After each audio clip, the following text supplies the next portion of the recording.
Everybody, and welcome to this episode of the Closers Podcast. I'm your host, as always, Marco Alvarado, and joining me, as always, is Quinn, the Moondog, Kalani. Quinn. Wait, actually, let me do that again. Is Quinn, the Moondog, Kalani. Woo! There we go. Gotta hit it one more time for the one time.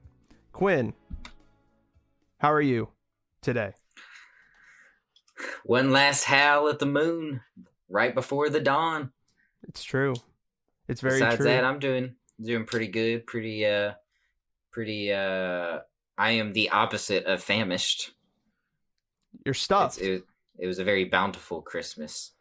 Yeah, how was it? Other than being stuffed, it was pretty good, man. Food and family and pinkst. Almost went over me. Food, family, and obviously, all the Christmas traditions, and yeah, fun time. That's awesome. I have also had a pretty great Christmas overall. My parents, like I talked about on the Friday show, on Christmas Day, on closing out the week, I got a guitar for Christmas. It was by far one of the best presents I've ever been gifted, so it was really cool. So a lot of people have been saying that it doesn't feel quite like Christmas this year, but I mean, it still is good. It still was good, even though it maybe doesn't feel like every other year. It still was a pretty cool, chill holiday overall. I'm glad you had one as well. A good holiday too. I think a lot of people are afraid that they're going to be kicked out of their homes in about a week. So yeah, so I can definitely understand why a lot of people aren't in the most celebratory mood. Christmas a little tight this year. Yeah, I can imagine. A lot of people feel that way. I'm grateful I'm not one of those people. Very grateful for that. Ditto. So Quinn, this is the last episode of the Closers Podcast. We've been talking about this episode for a while. We've been basically mentioning it on every show ever since Thanksgiving, that this was going to be the last ride. And what a ride it has been. We're about an hour away from closing up shop completely. Just like you referred to on a previous episode, we're balancing the tills, we're bringing in the chairs and the outside retail supplies and gift cards. Yeah, gift cards and the lights. Turning off the copiers. Yeah. Logging out of the company computer. Yeah. And these are all references to me and Quinn's old workplace. It's where this idea for the podcast began all those years ago. And I believe we came up with the idea because I started it in 2019. So in 2018, I'm pretty sure we had a conversation about the podcast and just how we enjoyed talking to everybody at the store specifically. Do you remember anything about that conversation we had? I remember it took place at a Leatherby's on a chilly night. We sat at a booth next to the bathroom. And I remember that on this particular night, must have been a Friday, because Leatherby's was packed to the gills with a hodgepodge of fuck boys and sad girls. Yeah. It was hilarious because the waiter who was serving us and stuff, I knew him from school. So he hooked us up. There was a long line to get in. And we were going to have to wait for a minute, but I think he hooked us up with the only table he really could find. And it was the one by the bathroom. So he was like, I could give you this, or you might have to wait in the line. And we were just like, fuck it. We'll just bite the bullet, eat some ice cream. I wasn't mad at the placement.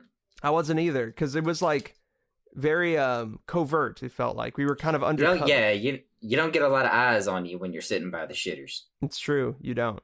Honestly, I never understood why, in mob movies and stuff, they like mobsters would get mad if they were like the host at a restaurant would place them by the bathroom, and they're like wanting to be in the middle of the fucking thing. Maybe that's a status thing, but wouldn't you want to be kind of out of the way, tucked in a corner a little bit? Yeah, at the back of the building. Ideally, you'd want like a Viper room or like a VIP section. Yeah, where you could conduct business in undisclosed quarters. But yeah, I could see why sitting next to the can would be a sign of disrespect. But when you're at the bottom of the barrel, like us, no disrespect taken. Yeah, you take what you can get. Oh, hey, we got no problem getting all lactose tolerant by the commode. What's funny about that conversation, from what I can remember, is that we both we both were not happy with being the closers. We both weren't happy really being at the place that we were working at. We were pretty tired of just the place, and overall, the fact that we had to work retail, we were over it. So we thought about, from what I can remember, the reason why we stayed at that store for as long as we did. And the reason we came up with was because of the people, our coworkers. We had actually all of them on the show at some point. We had, the first episode, Quinn was the guest. The second, Joey was the guest, who came on, I believe, a little later, too, to do a show. Yeah, I think I was there. I was on for like the first 8 to 10 episodes. I think so, yeah. And then that's when I left for Hawaii. Yeah, you were on for a while. And then, yeah, like, the first couple episodes, it was just like everybody was there. Like, Erwin was in the background, just making noises. Victor was there a couple times. PSAs about bullying. Gang violence. It was just like a really fun environment to be in with those people. And it's really cool that all of them were able to come through. Even Aaron, Double A, who we mention almost every show, he was able to be on, even though he was in the Navy, and we were able to get him on at a time when he was back in town for a minute. So that's pretty cool. Also, Anthony Stewart, the sergeant, he was on. Was Prince Ebon ever on? Yes, he was on one of the episodes. All members of the store were, with the exception of any of the women that worked there. Yeah, we tried to get like some of the other newer people on the show right before I left right before I left the store last year, or this beginning of this year, but it just didn't work out, unfortunately. It wasn't a place known for hiring across gender lines. Yeah, not at the time, but when I became the manager, me and Anthony did, that kind of changed a little bit, which was very interesting. But you and Anthony Stewart are the harbinger of liberal policies. Yeah, who would have thought, right? Who would have thought? But it was just cool that one of the early goals we had to have our coworkers on the show and showcase the personalities at the store, that we achieved that. And it was topped off by having Spencer on last month, or early this month. The fact that we were able to get him on. Close the circle. That was the last person I wanted to have on. He was the last one that I know I needed to have on at least once. So I could say I did it.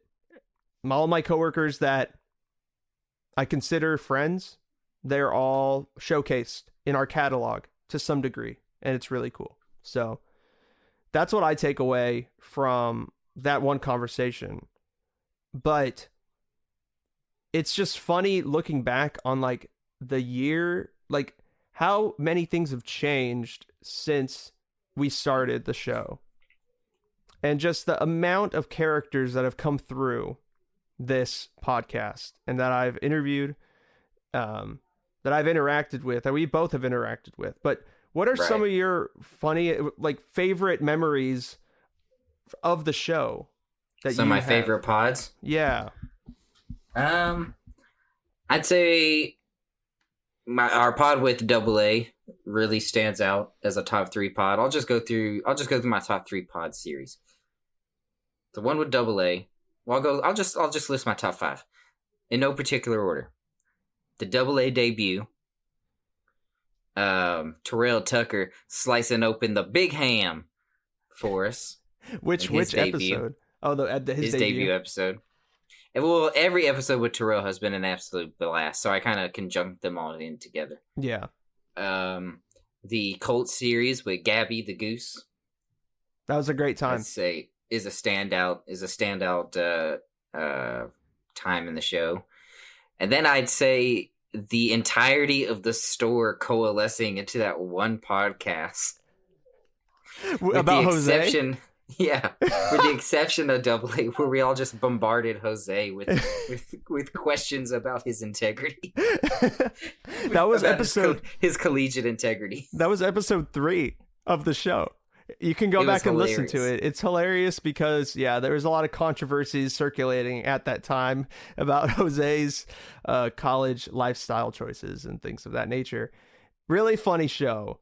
Really hilarious. And then for, I guess, number 5, and maybe it's a little recency bias, but I really felt like our last episode with the sage of the Midwest, the Midwestern mage himself, Tyler Rosane, was a real fruitful episode.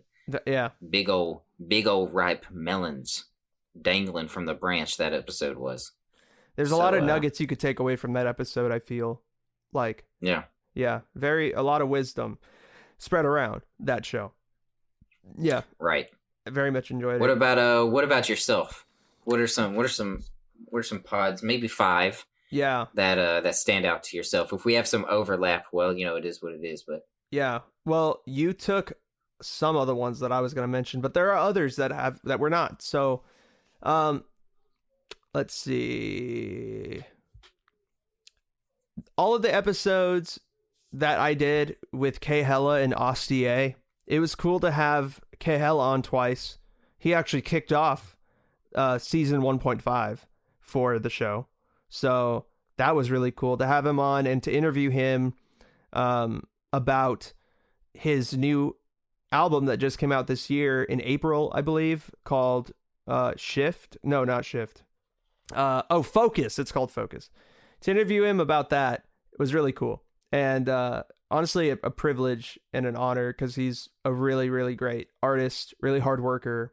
And then we had an episode right before the first season ended where he, Ostie A, and Tommy Phoenix, who was featured on Anthony Fantano's channel one time, came through and were in this room, sitting on this couch, talking to me, chilling. It was just really cool to talk to artists, like-minded artists. So that was a really cool episode. And of course, this is in no particular order as well. All the episodes I did with Gavin, my friend Gavin, were really fun just because we share a lot of stories and we have a lot of things that, growing up, we kind of grew up together. So to be able to kind of laugh and joke about the things we went through when we were young and like reflect on those times was really, really fun. And to have those encapsulated, to be able to kind of revisit, is kind of a joy in itself. Having my parents on, my dad, I believe twice, my mom once, that was really fucking cool.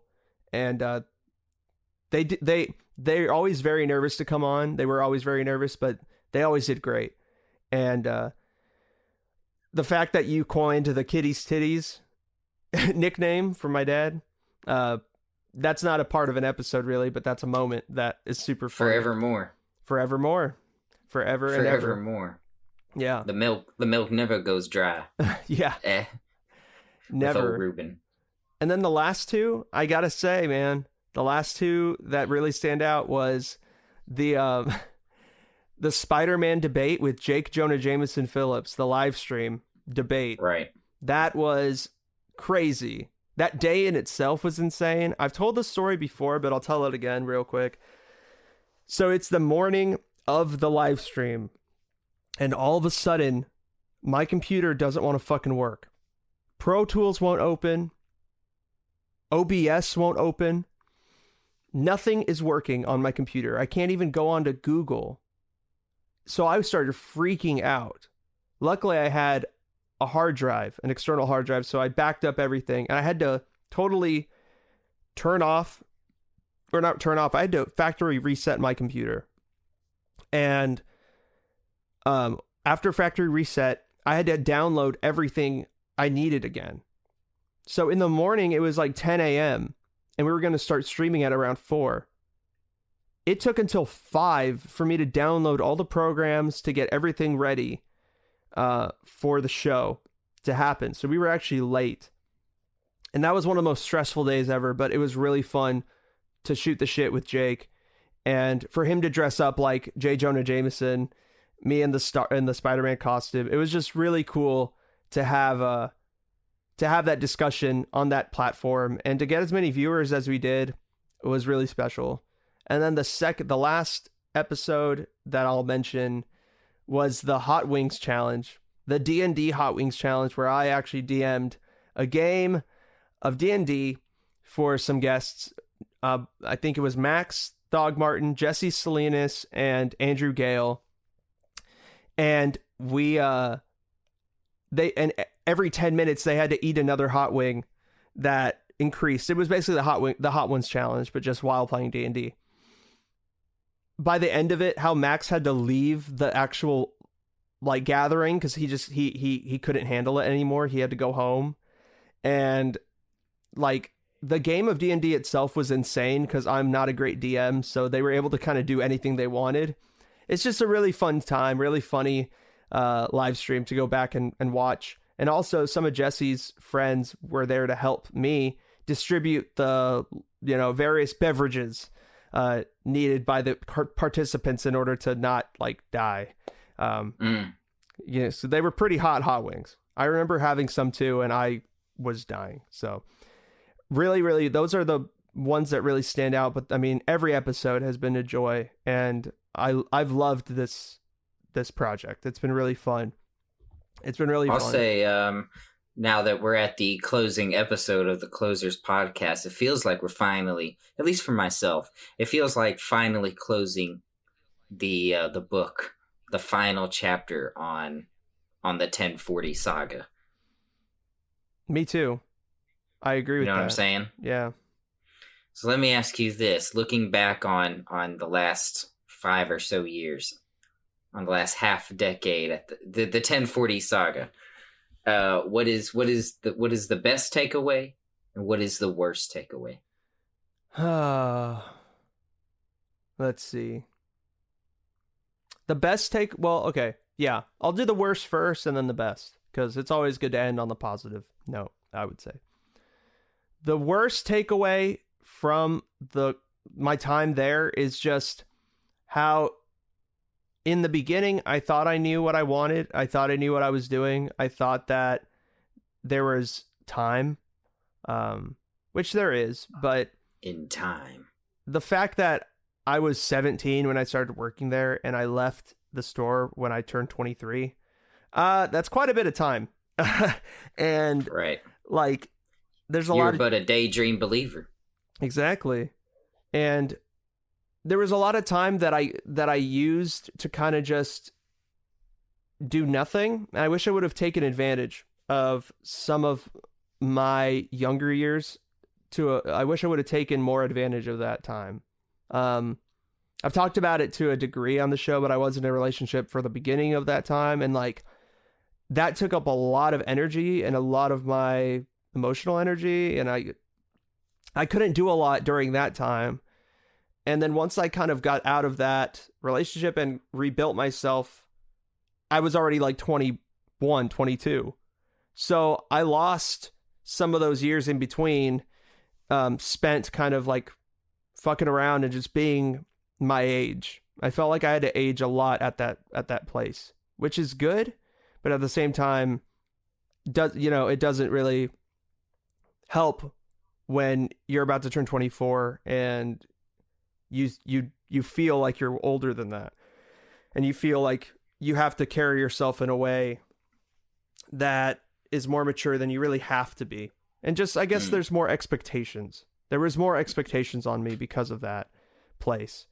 Right. But the best part of it, the best takeaway is the people I met. I mean, you and Aaron and all of them.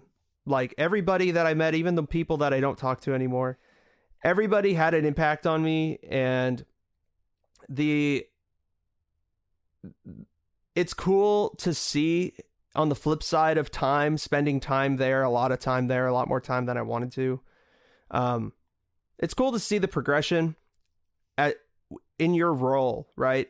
Because I started there, I was the youngest guy there. Nobody trusted me to kind of be by myself or anything. And I grew at that store to be able to I rose to the position of assistant manager at a certain point. And to get to that degree is saying a lot, and I'm proud of that. And the fact that it was a consensus by my coworkers, by my peers, that I deserved that spot, that I belonged in that position.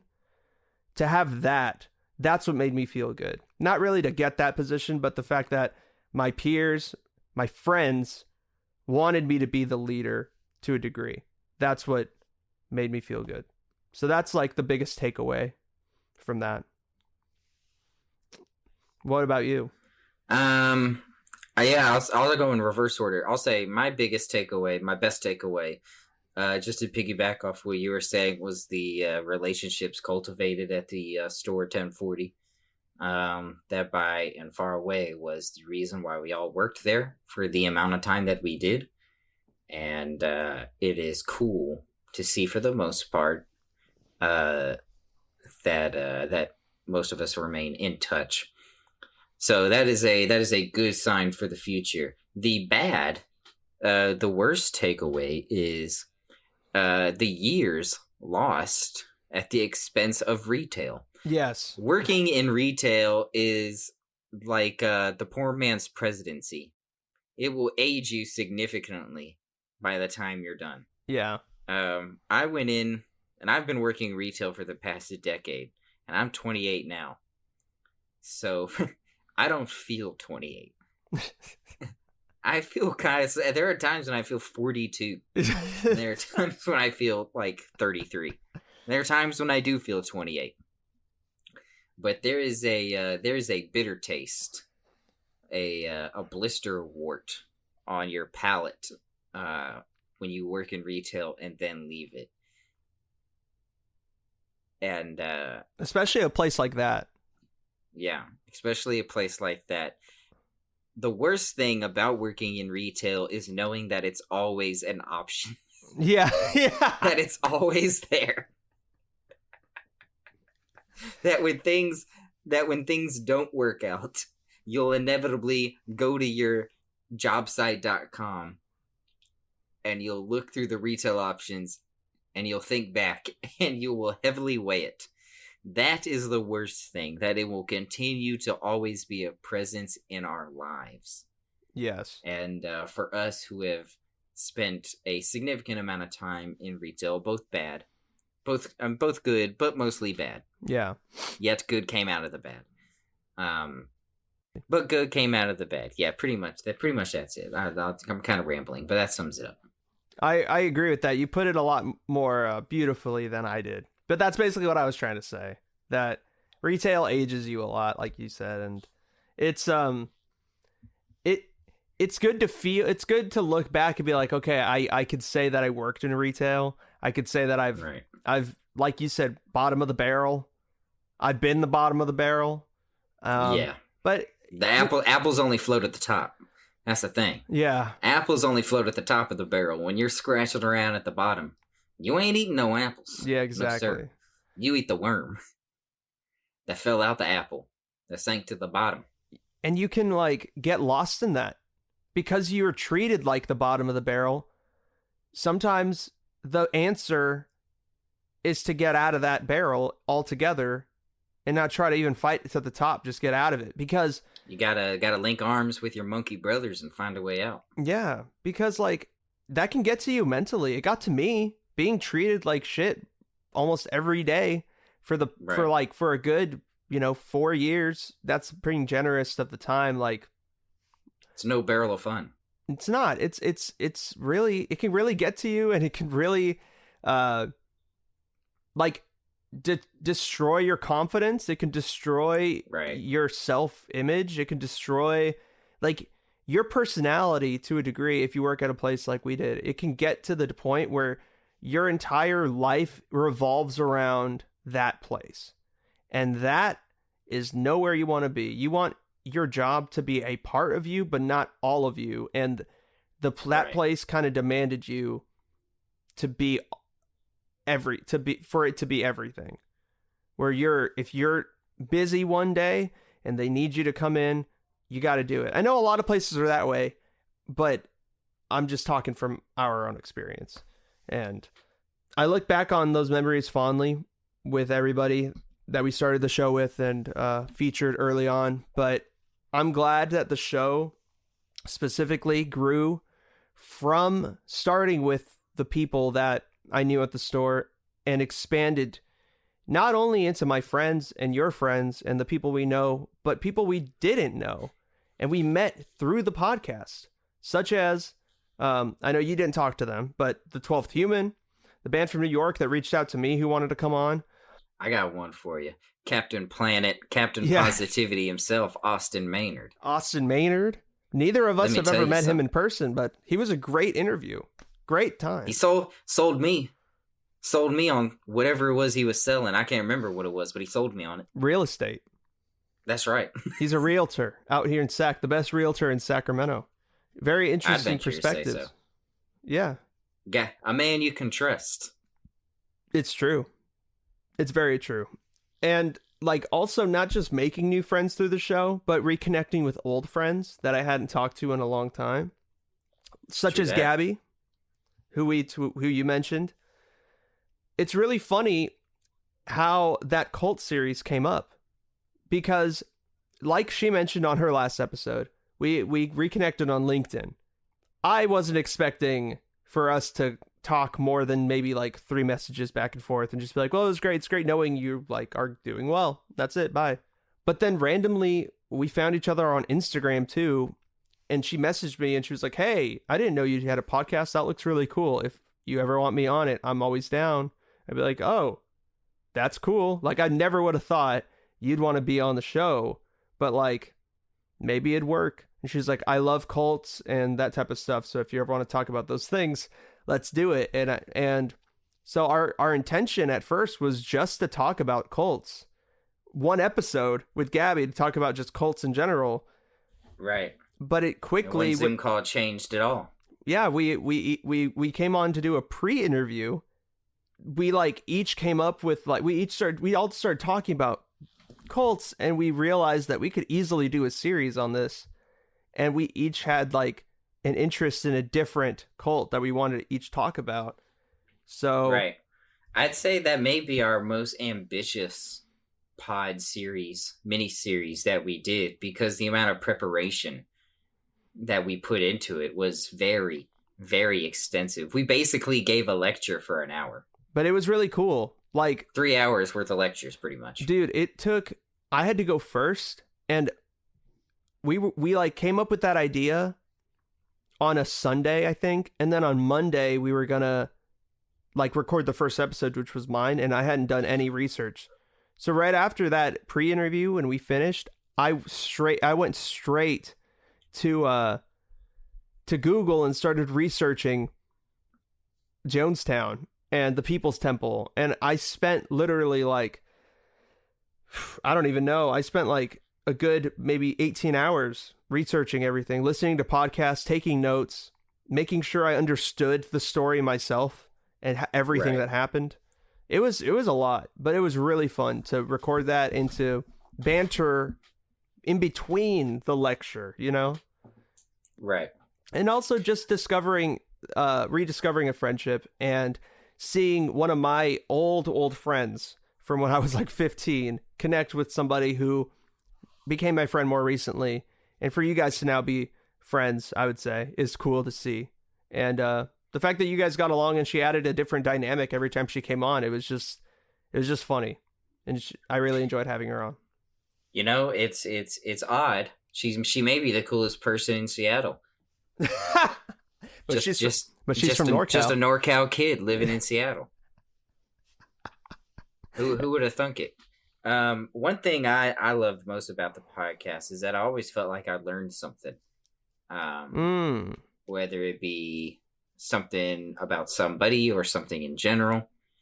It was always I felt like we expanded our horizons a lot this year, more so than I'd say any year this decade for me personally. Yeah. And I think that happens socially. It's very odd in a year where, you know, we were all quarantined. I feel like this is one of my more sociable years. That's funny because of the pod? Because of the pod, because I met so many different people that I didn't know, whether it be Paper Airplanes, Paper Gabby, or Austin Maynard, or Brianna Carmel, or Foghorn Leghorn. There's been so many cool people that I've met through the podcast. Yeah. So it's just been a thrill. It's funny too, the format, because you're just literally at your house and like this new person just pops up on your screen and you just, hi. Well, let's like, it's just so in a way, honestly, it is so much easier than going into a social setting, because when you're in a social setting, a public setting, there is a degree of pressure to adhere to the rules of the establishment or the rules of tradition. You know what I'm saying? So like what? You know, if I were to meet one of our past guests at like at a bar or something, you're not going to get that sort of personal one-on-one, or I guess, you know, triangle exchange. We ran the triangle offense, triangle exchange that we would get here. Yeah. You know, you're not gonna find out about the medley of things we found out about. Let's just say Austin Maynard in that hour and a half that we interviewed him. We're not likely to find out in an hour and a half at the bar.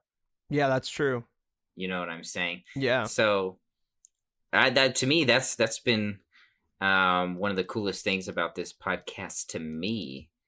But overall, I think this podcast has been one of the better gifts that I've received in my life. Maybe. I mean, I don't know how it, you know, I don't know how it compares to you going to Sweden for a time.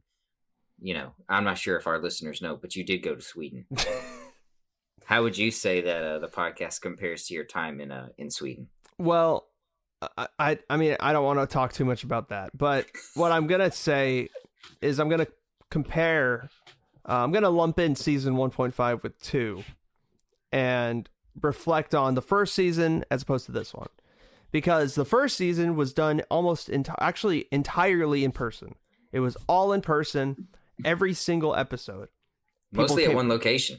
People came over at my house, or 2 locations, or we recorded at the store. There was those are the 2 locations that most of the podcasts that we did. Sometimes I had to go on location, but most of the time I was here. One thing that I realize is that the way we talk to each other in person is different than we do online. And that is something that cannot, like, regardless of how good and how comfortable you are talking to somebody through a camera, through a microphone, it's not the same as having someone in person and have there be 0 lag time, have there be, and it goes further than just the technical aspects. It's also just that feeling like having somebody in front of you talking. Right. Their energy, their vibes. Yeah, it just adds a different element. Aura. It's a different element, and it's easier to record podcasts that way. But this season, I felt like I, in particular, had to be a lot more professional with the things that I was saying, my flow. Like, I just had to really kind of focus in and be like, okay, there's going to be people on this show that are uncomfortable by the fact that we have to use Zoom, that are uncomfortable by the fact that there's somebody here that they don't know. You know, if somebody that's a friend of mine is coming onto the show, they've never met Quinn before, I have to be the person to make them comfortable, because that I'm the person, I'm the constant, I'm the person that they know. And you're the bridge. So the bridge has to be lowered or you can't get across. Exactly. I have to make it as easy as possible for the guest. And that means being organized, staying on track, and knowing when enough's enough. Because in the first season, a lot of the episodes, I just kind of let go. I was like, whatever. We'll free range. Every episode was a director's cut. Well, yeah. We'll end when we feel like it's right. We'll just go for however long. There's not like a time frame I'm looking for. I don't really care about that. The first episode we went, what, three and a half hours? 3 hours.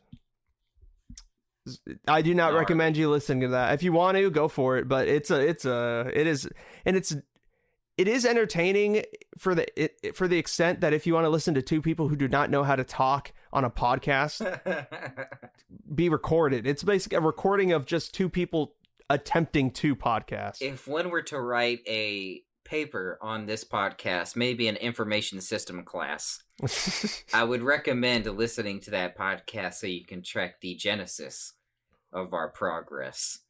Because I do think that it increased tenfold to where we are over the last year and a half, to where we are now from where we began in the store. Just kind of fumbling and bumbling our way through it. Rambling. A lot of it was rambling, and a lot of it was... We didn't do any preparation, really. We just kind of dove headfirst into it, which I think that's the way to go. But to a degree. But now that we...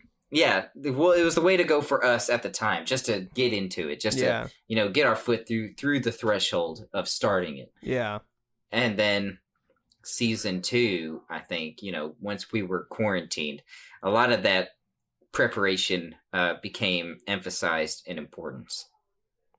Yeah. Because you don't have that in-person contact, so you can't really feed off each other's vibes, Yeah, exactly. It's very it's more formal. It's very subtext. It's all for subtext. But that's what's interesting is if you conduct interviews online and you switch to in person, oh man, because that's one thing that excites me about the fact that we've done these past 1.5 seasons online solely, is that if you and I, if we each individually or ever do a joint interview again, doing these in person, I feel like we'd be light years ahead of where we were in the first season. Oh because it would be a thrill to do one in person again, just to feel it. And I can only think of one guest that could come back for our in person. Who? Oh, that's the Steenzo Mac. Steenzo Mac in the pot. Oh man. Steenzo Mac, I guess I have to talk about that interview. I should, huh? It's the last episode, so I feel like I need to kind of disclose everything that happened during disclaimer that show. before you bathe in your own defecation, let me say that I actually think it was a great pod. I thought we had some very awesome conversations. And I thought it flowed pretty well. I mean, granted, it was the first season. We still were not really where we are today. Not that we are like the shit or the cat's pajamas. Yeah. But particularly on my end, this is where I failed in hindsight. And I've listened to it 3 times now. This is where I failed. Where you were able to bridge, particularly in the second season when I came back from Hawaii, when you were able to bridge the gap between guests that I did not know but were friends of yours. I failed in that aspect of bridging the gap between Steenzo Mac and yourself. So before you shit all over yourself, let me throw that disclaimer out there. All I want to say about that episode is that Steensland is one of the smartest people, one of the most sincere people, one of the most intricate and introspective people that I've ever met. And I'm glad that he's been on this show. And I'm honored overall that I was able to interview him because he has a lot of things to say, a lot of great insights, a lot of great opinions. That was probably the most formal episode that I feel like we did. And that podcast overall wasn't bad. It wasn't a bad show. It's just, for me, that's the podcast where the light kind of went on and I was like, okay, either there's an end to this show or there isn't. And either I'm going to do the Closers podcast for the rest of my life or I have to really set an end date and just stick to that end date. And I kind of partially failed at that because there was an end date and then the pandemic happened and we restarted it. But I realized that there's people who are like pro tier, like, you know, like there's tiers to guests, and we generally have people on. Dude, he was boss level. He was boss level tier, God level tier. He's the type of person that has done interviews countless times. He's been the interviewer. He's has a ton of experience in this medium. A documentary. Yeah. A documentary you can watch. Yeah. A book published that you can read. Exactly. Like, he has a bevy of experience, and for that, I thank him for coming onto a show with literally zero acclaim, and with noobs, with two noobs talking to us, two amateurs, basically, two noobs. He really gifted us. He really gifted us with that, and yeah, it was really cool. Even I'll say, as someone that considers him a bit of a mentor, I'll say that even I was unprepared for the level of heat Stingson was going to bring to the kitchen, man. And I've taken like 4 classes with this dude. you know, and was in a group outside of school where all we did was discuss film and read screenplays and break things down. And he brought a level of ammo to that pod that I was not expecting, man. Yeah, I wasn't either. And it was a blitzkrieg. It was, yeah, I had to adjust on the fly. And Quinn, you definitely, at that time, I definitely did more podcasts than you. So, like, it was just, we both were inexperienced. We both weren't ready, like you said. And also, what I mean by when I said that that's when I realized I couldn't do the podcast forever. It's because I realized, and through Steensland talking about everything he's done, like, his life was not a straight line. It's not just like he woke up one day when he was like 8 years old and he decided, I'm gonna be an author and make a documentary and I'm gonna do all these things. Like, write for sci-fi magazines at like 16. Yeah. Like, he took every opportunity he could and he just did the work, right? And in that moment, I was like, okay, if I want to get to where this guy is, I can't just stick to this one project. I have to kind of diversify what I'm doing here and grow that way. Because by growing outwardly, not only will your confidence increase over time because you have knowledge in all these different areas, just as Steensland, but you'll just overall become more sure of yourself. And that is what he exuded in that interview. Yeah. Was self-assuredness that I didn't have, and I'm sure at the time you didn't either. And that's what comes through for me, is that there's 2 people here talking to this guy, basically a reflection of where we both each want to be to a degree. And that's why I, kind of roll my eyes at myself in that interview, because he sensei'd us. He sensei'd us. He beat the shit out of us with a bow staff. Exactly. He straight up sensei'd us. Yes, he did. And that's why. But it was a great experience, and I would love to have him on. That was a pivotal pod. We were talking about pivotal pods earlier. That was a pivotal pod, man. Yeah. And that was early in the pod too. That was like what, episode 30? I came back for Christmas. That was over Christmas break. Last year, was it not? We had already we had done a couple episodes. I thought that was earlier. I thought it was like right before you left, because you hadn't left yet, I thought. Yeah, it was episode 24 of season 1.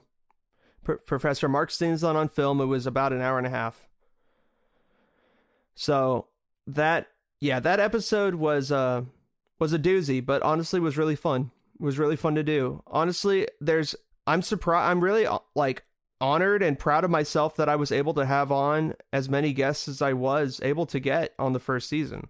You would think that because of the pandemic, we'd be able to reach out to more people, do more things, because people would have generally more time on their hands. But it really feels like the inverse was the case.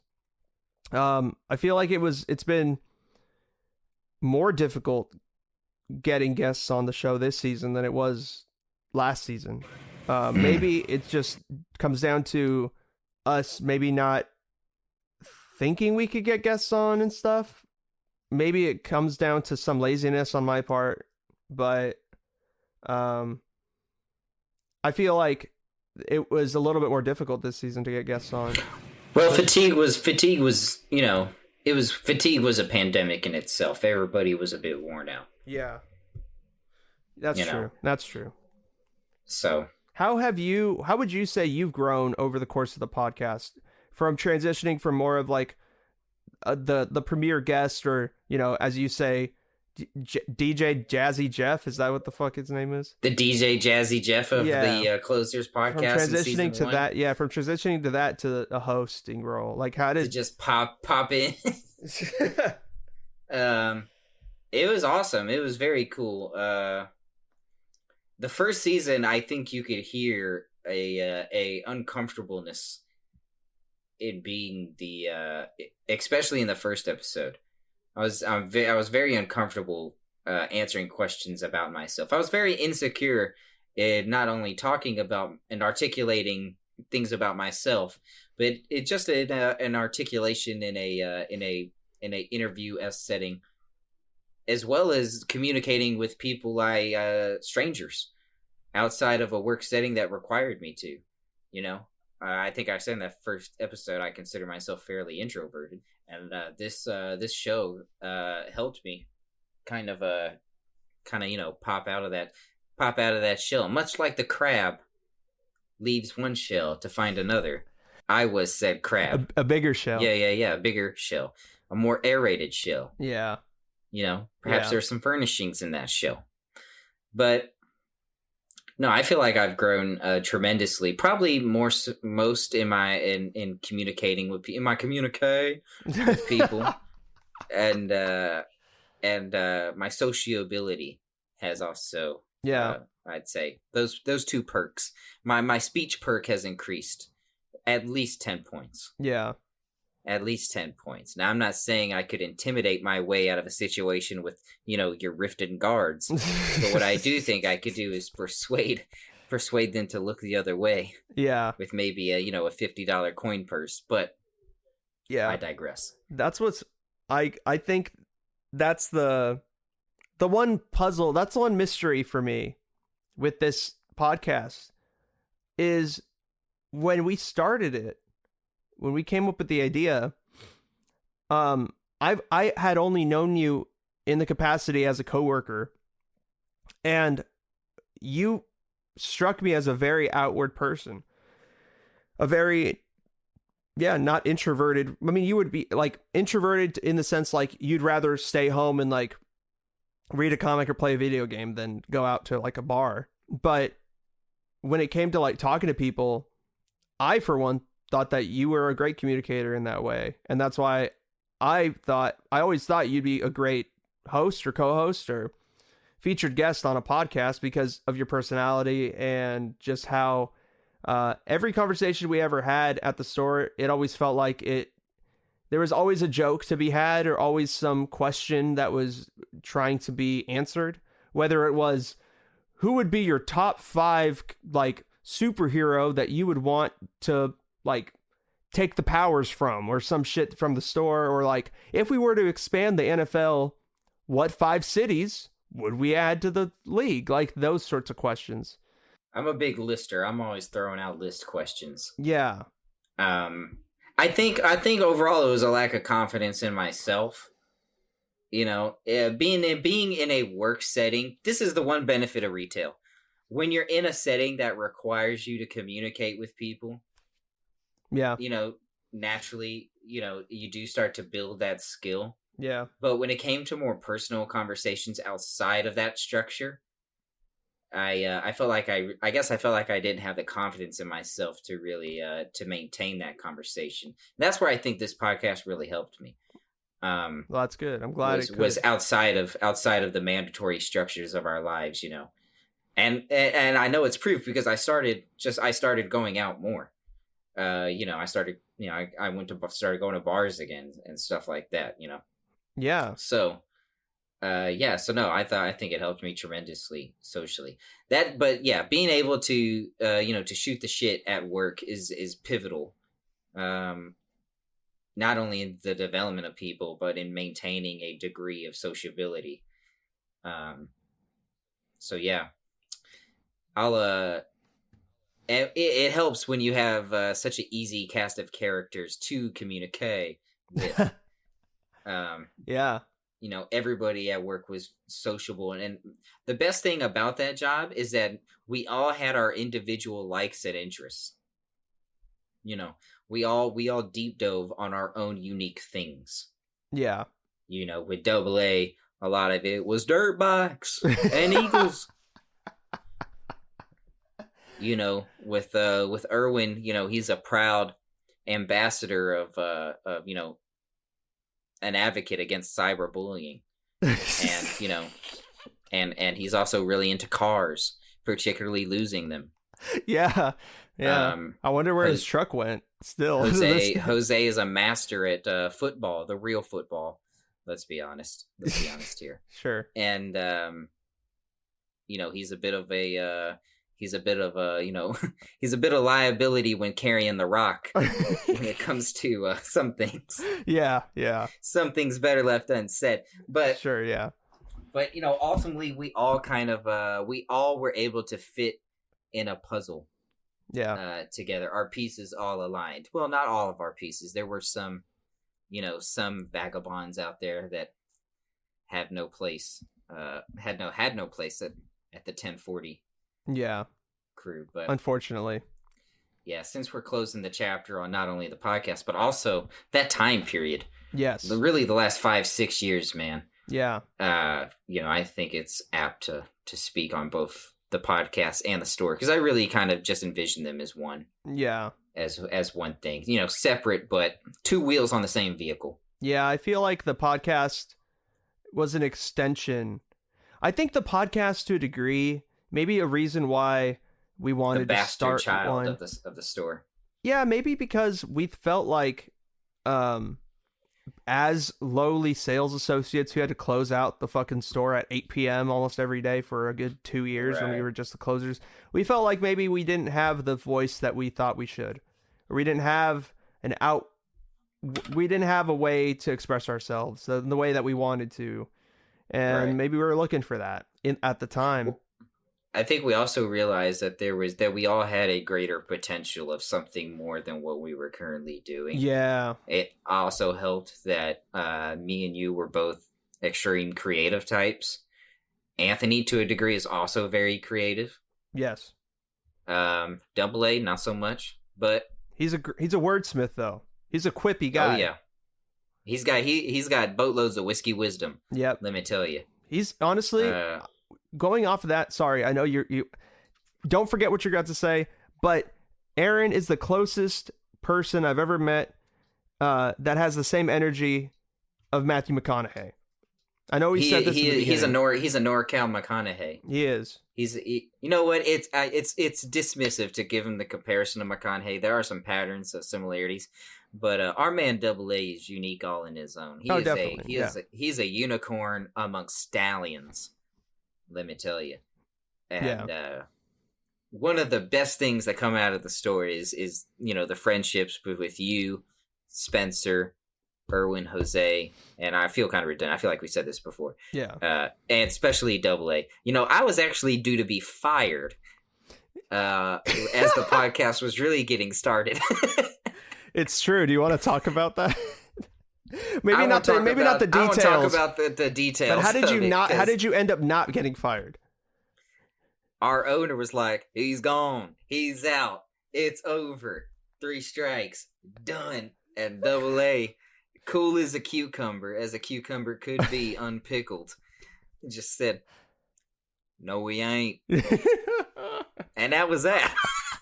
And Quinn didn't get fired. In the face of ownership.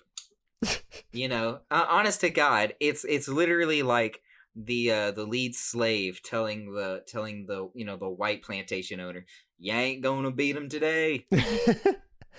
And the owner just putting down the whip and just you stood up to me. I respect you. Yeah, exactly.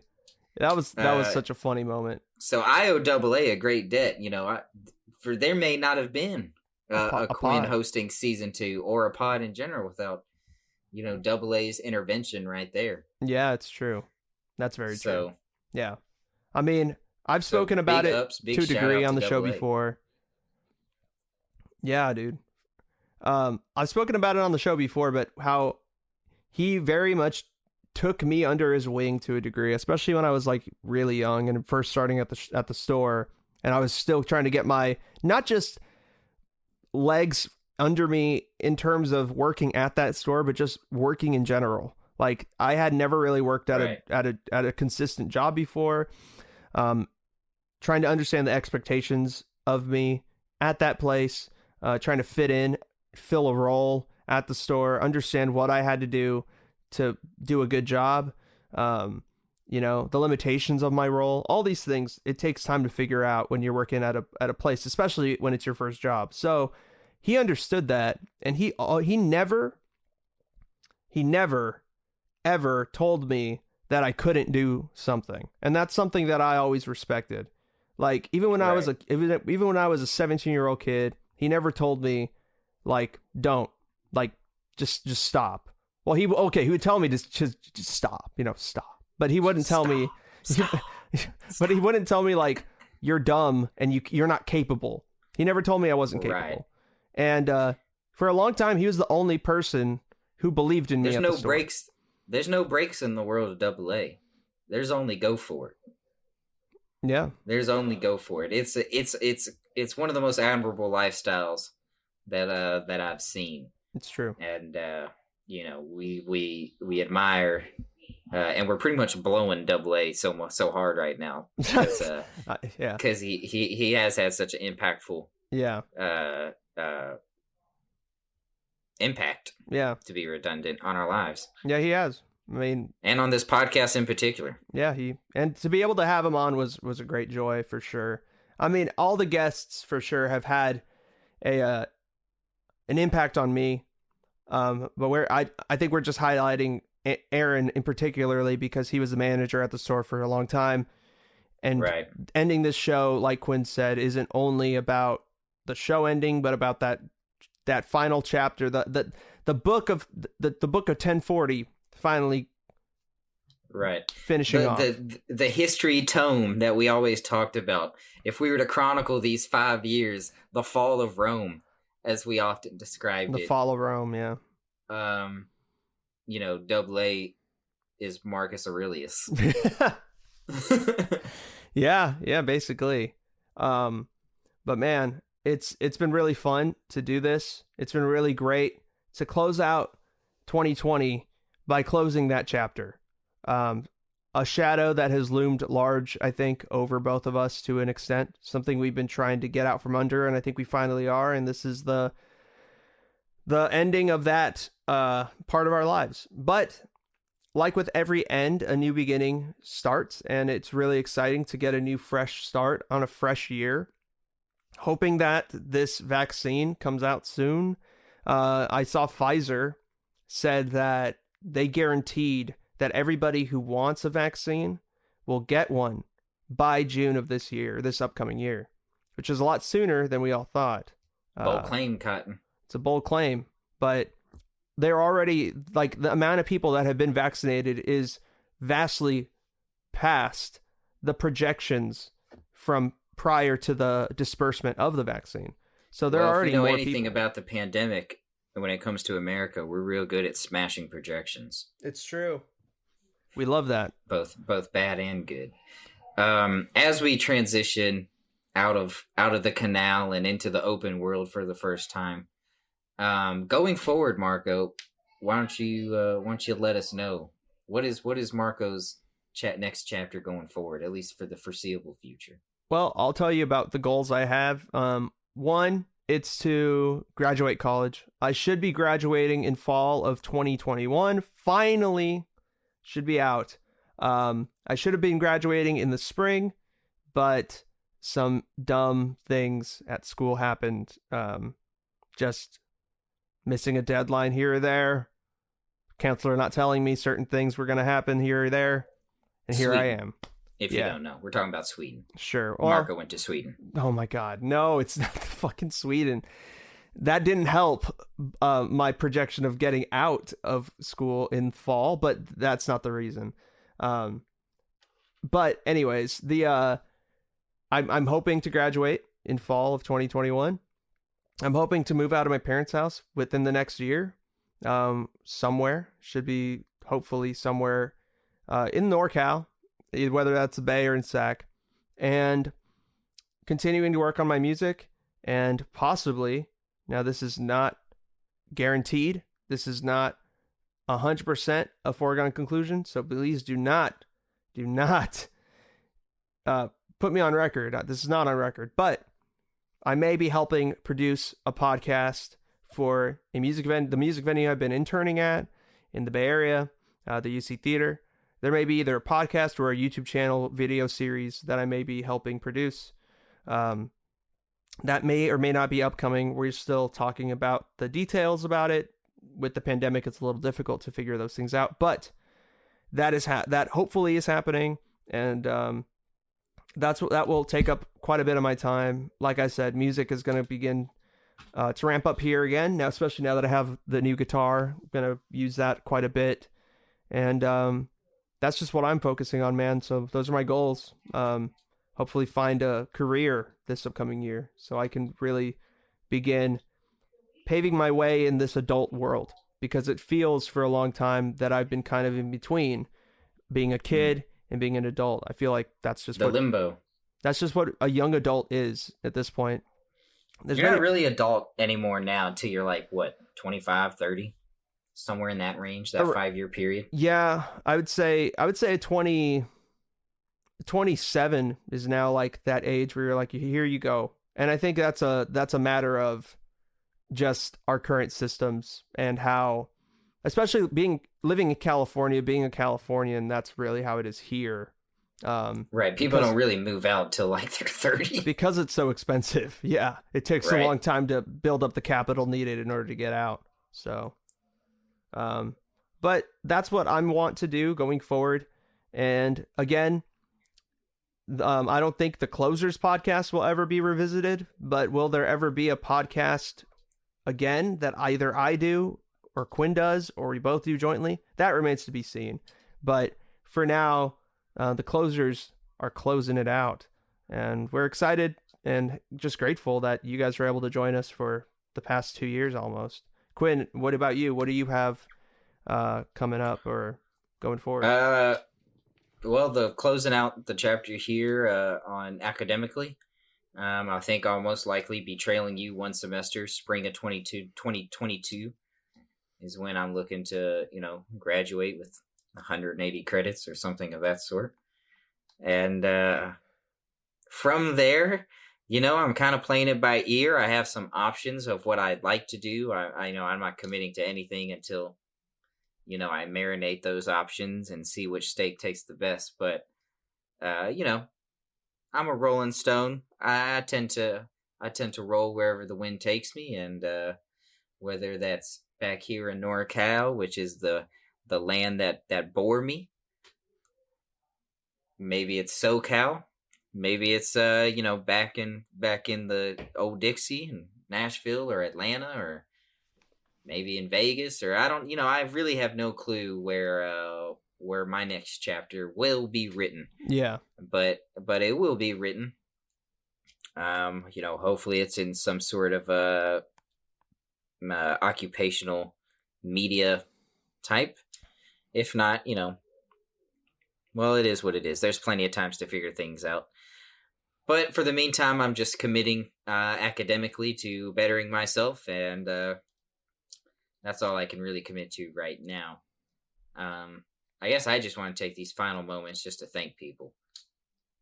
Just to give shout outs, Marco. Yeah, go for it. What you would rather do. I'll just shout out my fam who weren't shy about financially supporting me when I couldn't support myself.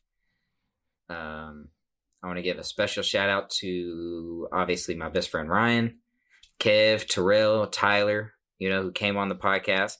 I'm going to give another special shout out to one of my best friends, Mitchell Reeves and Reezy, who, would call me, text me after so many Hang Tens and so many Closers podcasts to offer feedback and opinions and, whether it just be positive encouragement. So thank you, Mitchell. Thank you, Christian McGee, for listening. Thank you to our guests, so many of them, Gabby, Austin, Maynard, Paper Airplanes, Brianna Carmel, Foghorn Leghorn, and I'm running short. Oh, everyone at the store. Since we're closing it out, everyone at the store, the 1040 crew, Aaron, Anthony, Spencer, Wundo, Jose, El Limon, Victor, wherever you are, Victor. I hope the alcohol is flowing, trickling down the rocks, brother. Yeah. Besides that, I guess my final thank you would be to you, Marco, for inviting me along on this fantastic voyage. And it's been a blast. Who's to say what will happen in the future? The 8 ball is still rolling around on that. But I think that the prognosis is good. It is. That's why I feel like we both aren't like sad about it, because this is a move forward. This is a closing of a chapter that we need to close in order to move forward individually. And it doesn't mean that down the line we won't write a chapter very similar to this one. Who knows? But for now, we need this to kind of be in our past rearview mirror, left in 2020, and that's okay. That's a good thing to know. It's a good thing to be able to go out on our terms instead of other factors dictating when it's over. So that's what I want to say about that. But also, I'll just continue the thank yous to. I want to thank my parents too for supporting me. Much like Quinn's parents have supported him. Also, the encouragement. My mom has listened to almost every podcast. She never misses one. So thank you to La Patty. Thank you to my dad, of course, for coming on the times he did, and also for not wanting me to end the show. He's been very vocal about him wanting me to continue the podcast, and I've been telling him that I will start one maybe again one day, or I might help out with another one, but that's already existing. But I'm not done with the world of podcasting. It's just with this specific project. So it's been a hard pill for him to swallow, but thank you to Gavin for coming on the times he did. It was really great talking to him. Thank you to all my friends from the D&D games that I used to play. Andrew Gale, Jesse Salinas, Max Logmartin, like Quinn shouted out, Chase Lovin, Thomas Wheaton, Poen Narayan, Carlitos. Shout out Carlitos, Salamanca. Shout out Jake Jonah Jameson Phillips. Honestly loved every time you've come on. Shout out Lucas Morales. Shout out Mark Stainsland. Shout out, they're not together, they're not a group anymore, but Bliss City, all the girls from Bliss City, great people. And I enjoy our friendships now. Hope you all are doing well. Shout out Kay Hella, Ostier, thank you so much for allowing us to use your song, The Preserve, for the intro music to Hang 10. Super, super sick of you. So thank you for that. Really appreciate you. Yeah. And thanks to Tommy Phoenix. Thanks to Joey. We haven't really mentioned Joey. Other half of the Dreary Eyes band. Yeah. Thank you. Thanks for Lisi. Thank you, Lisi, who's moving to Santa Rosa in like a week. So I'll definitely see you soon, hopefully. But thank you to you and just everybody, anybody else that I'm forgetting. Thank you. Thank you from the bottom of my heart for allowing us to feature you on the show and grow ourselves as people with you tagging along. It's been great. It's been really fun. And I can speak for both of us when I say that we both are not going to forget the times that we spent on this show and the things that we have put forward for you guys, the people who listen, because we love the listeners who have stuck with us through the entirety of this show. Really, really appreciate it. Truly. Oh, speaking of listeners, shout out to Kylie Juarez and Amy Alstrom.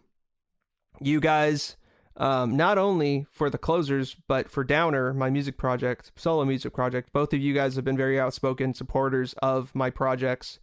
And I know I've had correspondence with both of you individually, and thank you both, but just I want to do it publicly. Thank you guys for reaching out and always being so supportive. Even though I may not be the most responsive person in the world, I really, truly, from the bottom of my heart, appreciate it. So thank you. And I'll be talking to you both soon. But yeah, other than that, that's really all I got. Quinn, before we go, Super Bowl prediction right now. What is it? Rams, Bills. Rams win 35-31. I'm going to have to stick with the one that I said in the beginning. Packers, Bills. I'm going to have to go Packers win 27-20. Wow. I'm going to say in the AFC Championship game, Bills, Chiefs. In the NFC Championship game, Packers, Rams. And I have the same championship games, just different NFC outcome. Yeah. Well, man, I'm rooting for your Rams. I hope that they succeed in the quest to bring home another championship for the SoCal in the year that started with the loss of Kobe Bryant. The Dodgers have won, the Lakers have won, and now all that's needed is a Rams.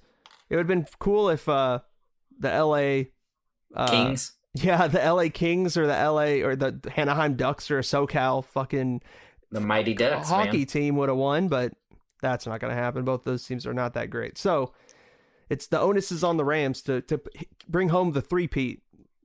Three in a year. The Kings ransom. Yeah. The Mambas ransom. Yeah. Who knows, man? Who knows how it'll turn out? But it's been a great year of football. I know there's some trepidation about that, certainly on our end at the beginning of the year, and the NFL has exceeded our expectations in what was a very nerve-wracking offseason. Yeah, truly. It's been fun. Wish that the Raiders would have done a little better this year, but there's always next year. That's our favorite saying, Raider Nation. There's always next year. So that remains true. And look, I know this is the last episode of the Closers podcast. This is not the last episode of the network yet. I'm going to close out your week for one last time on Friday. And we're going to continue walking down memory lane. I'm going to go get a little bit more introspective than I did on this show. So if you're interested in hearing that, one last closing out the week, hit up our feed on Friday. But yeah, our final episode of Hang 10 has already been released. So go ahead and head back into our feed and check that out too. So yeah, I mean, I guess that's all we got for you guys. Thank you again for everything. Quinn, thank you for not only being a great addition to the show, but being one of my best friends over the past couple years in terms of the show and in terms of working with you and just keeping in touch when we've both been across the world. And it's good knowing I'm never too far away from a friend. So thank you for that. It's been really cool seeing you also come out of your shell and become comfortable in uncomfortable situations and continue to do that. Same. I know that feeling is mutual. Yeah, thank you, man. I know you'll continue to do that. It's really exciting to see where you go and where else you choose to plant your flag, because it'll be wherever you go, it's going to be a great time. So thank you, Quinn. Appreciate you a lot. Thank you. All right, so that'll do it for this episode of the Closers Podcast. For Quinn Kalani and myself, Mark Alvarado, thank you for everything, and we will be in touch soon. If you want to follow each of us on our personal Instagrams, I'm MARC_AVACADO, Mark_Avocado, and Quinn is at Quintessential39. And yeah, reach out if you ever want to say hi or anything. Always will be down to chit chat with previous listeners of the show. So Quinn, before we get out of here, anything else you want to say? I would just say, be cool, be easy, and don't take things too seriously. Roll with the punches, and you'll be all right. Yeah, I agree with that. And do you want to hit him with one more of the "when you're cool, you're never hot"? I think that makes sense. Yeah. Passed down from the OG, from my Jedi Master himself, Ross Green Acres, from Eastern Kentucky Penitentiary. When you're cool, you're never hot. Words to live by, and I can't say it no better myself. Keep cool, and you'll never be hot. It's true. And we thank you again, guys. Thank you very much for everything. We love you, and we'll talk to you soon. Thank you again. Take care.